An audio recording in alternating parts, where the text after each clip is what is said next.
আসসালামু আলাইকুম। বাংলা সংবাদে সবাইকে স্বাগত জানাচ্ছি। আমি চিন্তিয়া হক। শুরুতেই সংবাদ শিরোনাম। সচিবালয়ে অগ্নিকাণ্ড, যে সন্দেহের কথা জানালো শিবির। এদিকে নির্বাচনে কারচুপিকারীদের বিচার হওয়া উচিত বলছেন বদিউল আলম। জানাবো শেখ হাসিনাকে ফেরাতে ভারতকে চিঠি অন্তর্বর্তী সরকারের তীব্র প্রতিবাদ আওয়ামী লীগের। এবং সর্বশেষ জানাবো জানুয়ারিতে পুরোপুরি জেকে বসতে পারে শীত। দর্শক, শুনছিলেন সংবাদ শিরোনাম, এখন বিস্তারিত। সচিবালয়ে অগ্নিকাণ্ড, যে সন্দেহের কথা জানালো শিবির।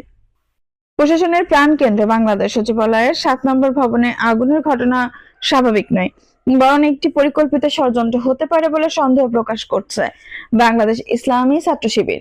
বিবৃতি বলা হয়েছে, দেশের প্রধান সরকারি দপ্তরগুলো সমন্বয়স্থল সচিবালয়ে অগ্নিকাণ্ডের ঘটনা অত্যন্ত অস্বাভাবিক। সচিবালয় দেশের সবচেয়ে গুরুত্বপূর্ণ সরকারি প্রতিষ্ঠান হওয়ার এটি সাধারণ সর্বোচ্চ নিরাপত্তার মধ্যে থাকার কথা। নেতৃত্ববৃন্দ আরো বলেন, দেশে গত 5 আগস্ট ছাত্র জনতার গণ অভ্যুত্থানে 16 বছরের স্বৈরাচারী শাসন ব্যবস্থা পতিত হওয়ার পর থেকে পতিত শাসক গোষ্ঠী ও তাদের সহযোগীদের বিরুদ্ধে দুর্নীতির তদন্ত শুরু হয়েছে।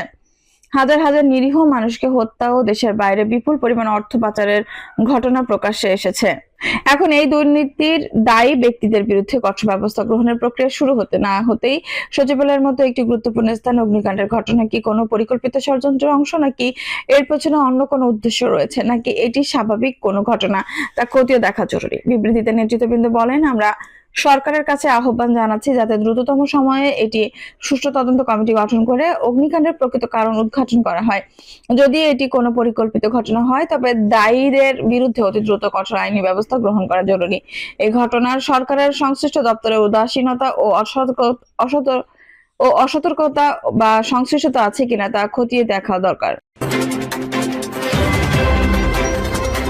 নির্বাচনে কারচুপিকারীদের বিচার হওয়া উচিত বলছেন বদিউল আলম। বিগত কয়েক নির্বাচনে যারা নির্বাচনী অপরাধ করেছেন তাদের বিচার হওয়া উচিত বলে মন্তব্য করেছেন নির্বাচন ব্যবস্থা সংস্কার কমিশনের চেয়ারম্যান বদিউল আলম মজুমদার। বদিউল আলম মজুমদার বলেন, যারাই নির্বাচনী অপরাধ করেছে, নির্বাচনকে বিতর্কিত করেছে, নির্বাচনে কারচুপির আশ্রয় নিয়েছে কিংবা কারচুপিকে আশ্রয় প্রশ্রয় দিয়েছে, তাদের অবশ্যই বিচারের আওতায় আনা উচিত। যারা অন্যায় করেছে, নিরপেক্ষ বিচারের মাধ্যমে তাদের শাস্তি প্রদান করার প্রস্তাব এসেছে। আমি মনে করি এটা যৌক্তিক, কারণ অন্যায় করে পার পেয়ে গেলে অন্যায় উৎসাহিত হয়। এমন কোনো প্রশ্ন করবেন না যেটা আমাদের এখতিয়ারের বাইরে, এমন অনুরোধ জানিয়ে সাংবাদিকদের প্রশ্ন করার সুযোগ দেন বদিউল আলম মজুমদার। একটি এখতিয়ারের বাইরে উল্লেখ করে তিনি সাংবাদিকদের বেশ কিছু প্রশ্ন এড়িয়ে যান, তবে নির্বাচন ব্যবস্থা সংক্রান্ত প্রশ্নের জবাব দেন তিনি। বদিউল আলম মজুমদার বলেন, আমাদের সিস্টেমটা ভেঙে গিয়েছে, সিস্টেমটা পরিবর্তন করতে হবে, তাহলেই নির্বাচন ব্যবস্থা কার্যকর হবে। এরকম অনেক প্রস্তাব মতবিনিময় সভায় এসেছে। নির্বাচন কমিশনকে শক্তিশালী করতে হবে, ভোটার তালিকা প্রবাসীদের নিশ্চিত করতে হবে, সুষ্ঠু নির্বাচন করতে হবে, তাহলে জনগণের মতামতের প্রতিফলন হবে। আমরা যে প্রস্তাবনাগুলো করব, সব না হলে যতগুলো করা সম্ভব হবে। সংস্কার কমিশন কতদিন কাজ করবে, এমন প্রশ্ন তিনি বলেন, আমাদের কাজ 3 মাস। অক্টোবরের 3 তারিখে প্রজ্ঞাপনটা জারি হয়েছে, আমরা চেষ্টা করব ডিসেম্বরের মধ্যে আমাদের প্রস্তাবনাগুলো তুলে ধরার। আমরা যে প্রস্তাবগুলো দেব সেগুলো কিছু বাস্তবায়ন করবে সরকার, কিছু নির্বাচন কমিশনের মানুষ।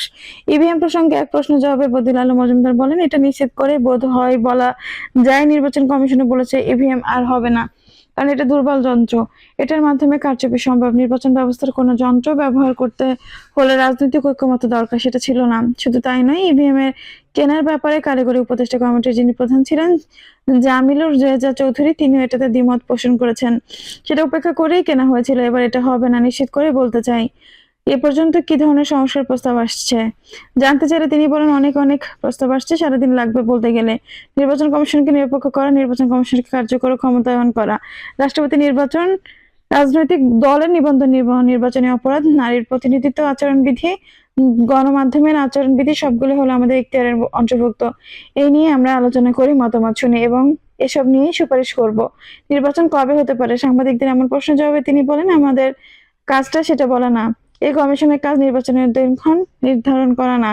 আমাদের কাজ হলো নির্বাচন ব্যবস্থাটা ভেঙে গেছে, এই ব্যাপারে অংশীদারের ভিত্তিতে কতগুলো সংস্কারের প্রস্তাব করা। নির্বাচন কবে হতে পারে এটাও আমাদের এখতিয়ারের বাইরে, যোগ করেন বদিউল আলম মজুমদার। এর আগে সকাল থেকে জেলা প্রশাসকের কার্যালয়ের সম্মেলনে কক্ষে ব্যবস্থাপনা সংস্কার সংক্রান্ত মতবিনিময়ের সময় মতামত গ্রহণ করেন তিনি। শেখ হাসিনাকে ফেরাতে ভারতকে চিঠি অন্তর্বর্তী সরকারের, তীব্র প্রতিবাদ আওয়ামী লীগের। জাতির পিতা বঙ্গবন্ধু শেখ মুজিবুর রহমানের জ্যেষ্ঠ কন্যা ও সাবেক প্রধানমন্ত্রী শেখ হাসিনাকে দেশে প্রত্যাপনের অনুরোধ আওয়ামী লীগের প্রতিবাদ জানিয়েছে। আওয়ামী লীগ গভীর উদ্বেগের সঙ্গে লক্ষ্য করেছে, অবৈধভাবে ক্ষমতা দখলকারী, অসাংবিধানিক ও বেআইনি তথাকথিত অন্তর্বর্তী সরকার জাতির পিতা বঙ্গবন্ধুর জ্যেষ্ঠ কন্যা প্রধানমন্ত্রী শেখ হাসিনাকে হত্যার উদ্দেশ্যে একের পর এক ষড়যন্ত্র করে যাচ্ছে। এর অংশ হিসেবে সর্বশেষ তারা বঙ্গবন্ধু কন্যাকে প্রত্যাপন্ন অর্থাৎ দেশে ফিরিয়ে নেওয়ার জন্য ভারত সরকারকে কূটনৈতিক পত্রের মাধ্যমে অনুরোধ করেছে। শেখ হাসিনাকে হত্যার উদ্দেশ্যে এই খুনি অসভ্য জঙ্গি গোষ্ঠী বর্তমানে বিচারহীনতা, অরাজকতা এবং মধ্যযুগীয় বর্বরতা, পৈশাচিকতায় পরিপূর্ণ বাংলাদেশে নিতে চায়। ফ্যাসিস্ট ডক্টর ইউনূস সরকার বঙ্গবন্ধু কন্যার বিরুদ্ধে শত শত মিথ্যা হত্যা মামলা দিয়েছে। যাদের বাদী দেখিয়ে মামলা করা হয়েছে তাদের অধিকাংশই মামলার বিষয়ে অবগত নয়। যেসব ব্যক্তি নিহত হয়েছে বলে মামলা করা হয়েছে তাদের অনেকেই জীবিত অবস্থায় ফিরে এসেছে। এইসব মিথ্যা বানোয়াট ও ভিত্তিহীন মামলায় সুষ্ঠু তদন্ত ও বিচার ব্যতীত এই ফ্যাসিস্ট সরকার পূর্বগৃহীত সিদ্ধান্তের মাধ্যমে বঙ্গবন্ধু কন্যা শেখ হাসিনাকে হত্যা করার অতৎপরতা চালাচ্ছে। আবার একই হত্যাকাণ্ডের জন্য শেখ হাসিনা সহ আওয়ামী লীগের অনেক নেতারা এবং সরকারের বেশ কিছু ব্যক্তিগতের বিরুদ্ধে গণহত্যার মামলা দেওয়া হয়েছে। সংবিধান ও আইন অনুযায়ী একই বিষয়ে দুইবার এই ধরনের মামলা হতে পারে না। শেখ হাসিনার বিরুদ্ধে গণহত্যার মামলা করা হয়েছে মূলত 1971 সালে যুদ্ধ অপরাধী, মানবতা বিরোধী অপরাধী এবং গণহত্যাকারীদের বিচারের প্রতিশোধ নেওয়ার জন্য।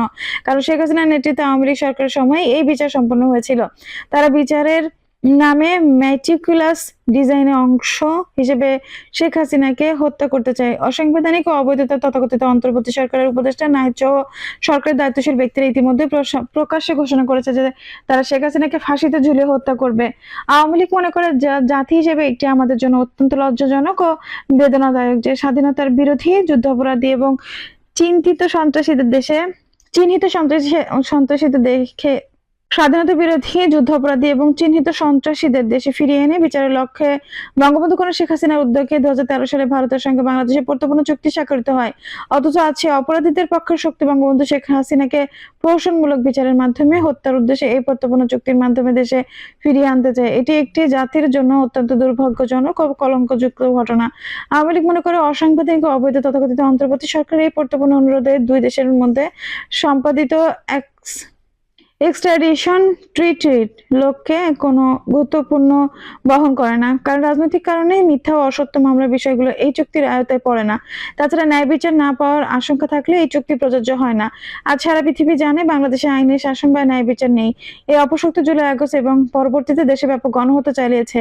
এরা সারা দেশে হাজার হাজার আওয়ামী লীগ নেতাকর্মী, সমর্থক, পুলিশ, হিন্দু, বৌদ্ধ, খ্রিস্টান সহ বিভিন্ন জাতিগোষ্ঠী সম্প্রদায়ের মানুষ হত্যা করেছে। আন্তর্জাতিক আইন অনুযায়ী এই হত্যাকাণ্ড গণহত্যার পর্যায়ে পড়ে। এখনো তারা সারা দেশে হত্যাযজ্ঞ চালিয়ে যাচ্ছে। এদের হত্যাকাণ্ড, নির্যাতন ও অত্যাচার 71-কেও হার মানিয়েছে।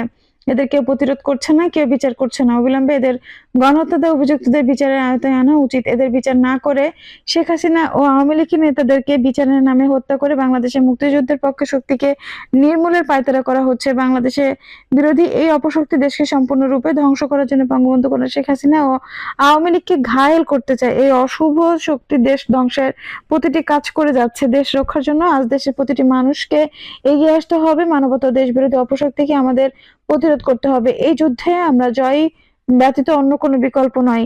বিজয় আমাদের হবে ইনশাআল্লাহ। জানুয়ারিতে পুরোপুরি জেঁকে বসতে পারে শীত। দিনে তাপমাত্রায় তেমন পরিবর্তনের সম্ভাবনা না থাকলেও সারা দেশে রাতে তাপমাত্রা সামান্য কমতে পারে আগামীকাল শুক্রবার। এতে রাতে শীতের অনুভূতিও কিছুটা বাড়তে পারে।